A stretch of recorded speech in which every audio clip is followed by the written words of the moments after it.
பண்டைய கால இந்தியாவின் கல்வி. ஒரு நாட்டின் பொறுப்புள்ள குடிமக்களை உருவாக்குவதில் கல்வி முக்கிய பங்கு வகிக்கிறது. இப்படிப்பட்ட கல்வி இந்தியாவில் பண்டைய காலத்திலேயே இருந்ததற்கான சான்றுகள் உள்ளது. நமது பண்டைய கல்வி முறை பல நூற்றாண்டுகளுக்கு முன்னரே உருவானது. இது தனிநபரின் உள்ளார்ந்த மற்றும் மறைந்திருக்கும் திறன்களை வெளிக்கொணர்வதன் மூலம் அவரின் முழுமையான வளர்ச்சியில் கவனம் செலுத்தியது.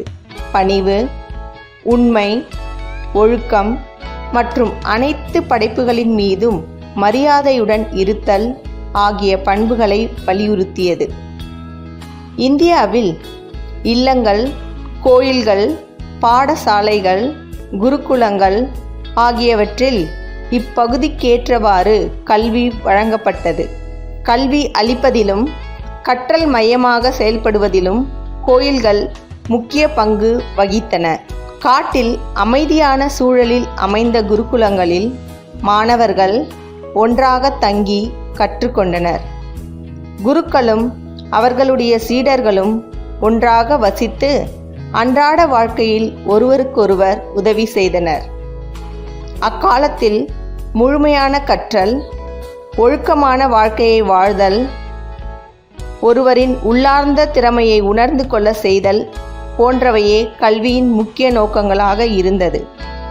மாணவர்கள் தங்கள் இலக்குகளை அடைய சில ஆண்டுகள் வரை தங்கள் வீடுகளை விட்டு விலகி குருகுலங்களில் வாழ்ந்தனர். குருவுக்கும் மாணவனுக்கும் இடையேயான உறவு வலுப்பெறும் இடமாக குருகுலம் திகழ்ந்தது. வரலாறு, கட்டிடக்கலை, அரசியல், விவசாயம், வணிகம், கால்நடை வளர்ப்பு மற்றும் வில்வித்தை போன்ற பல்வேறு துறைகள் கற்பிக்கப்பட்டன. உடற்கல்வியும் ஒரு முக்கியமான பாடத்திட்டமாக இருந்தது. கற்றலில் மேம்பட்ட நிலையில் உள்ள மாணவர்கள் இளைய மாணவர்களுக்கு வழிகாட்டினர். துறவிகள் மற்றும் பெண் துறவிகள் தியானம் செய்வதற்கும் விவாதிப்பதற்கும் அவர்களின் அறிவு தேடலுக்காக கற்ற அறிஞர்களிடம் கலந்து ஆலோசிப்பதற்காகவும் பல மடாலயங்கள் மற்றும் விகாரங்கள் அமைக்கப்பட்டன.